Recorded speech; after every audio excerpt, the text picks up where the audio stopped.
Welcome to the Trump Breaking News Network, your daily source for up-to-the-minute Trump news. Join us today and every day. Here's today's news. This is TBNN. Reporters uncritically repeat Trump administration claims on laptop ban.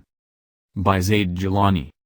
Prominent members of the elite Washington journalism community are publicly grappling with how to respond to the Trump administration's lack of credibility, but when it comes to terror threats, the mainstream media is still breathlessly passing along unsupported statements from anonymous official sources, asking for no evidence and demanding no accountability.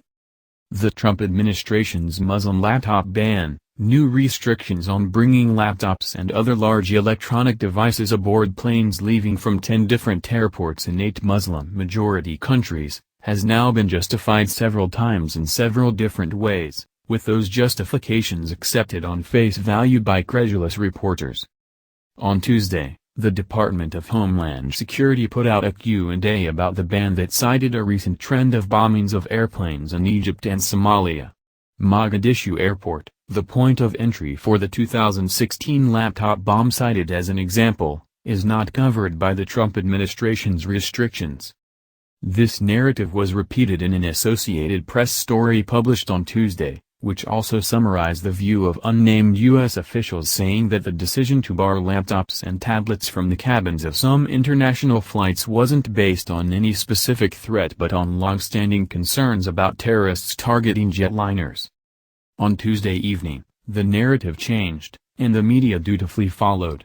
The Daily Beast, citing 3 intelligence sources, claimed that the Muslim laptop ban was prompted by intelligence recovered following a U.S. military raid on an al-Qaeda in the Arabian Peninsula, AQAP, camp in Yemen in January.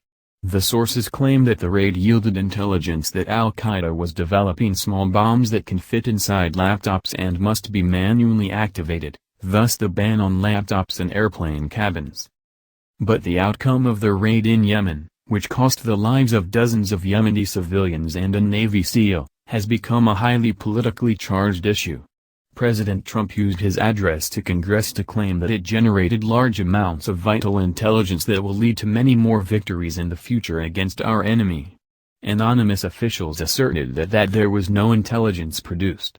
Trump presented no evidence to support his position, Iona Craig, reporting for The Intercept from the village that was destroyed in the raid, found evidence to the contrary. So Trump loyalists had an obvious, overt political motive to claim that the raid produced useful intelligence, and reporters had every reason to be skeptical.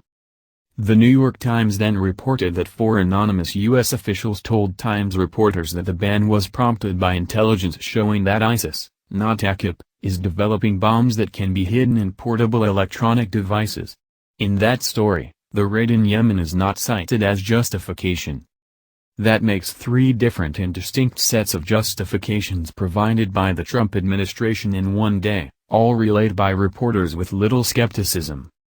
CNN informed viewers on Tuesday night that tonight's sources tell CNN the electronic ban was not prompted by a specific plot, but in part by new intelligence. 1A.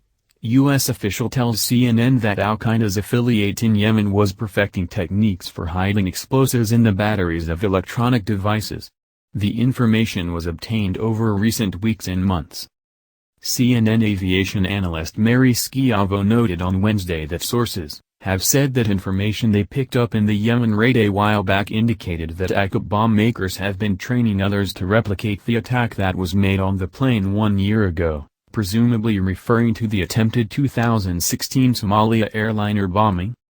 Meanwhile, NBC's Ken Delanian on Wednesday reported that his sources, 2 anonymous intelligence officials, told him that there was no connection between the laptop ban and the raid in Yemen.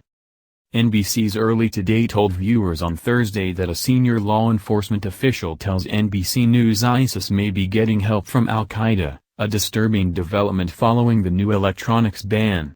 It affects flights into the U.S. from 8 majority Muslim countries, and was ordered after intelligence discovered ISIS operatives sought to plant explosives in laptops and other electronics.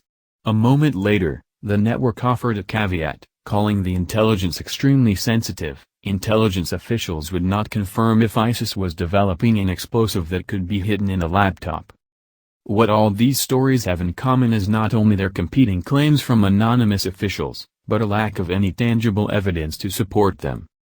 This media regurgitation of anonymous government official claims comes even after the Trump administration has repeatedly and deliberately misled Americans on a wide variety of issues, ranging from the number of people who attended President Trump's inauguration to the bombastic false claim that former President Obama personally wiretapped Trump.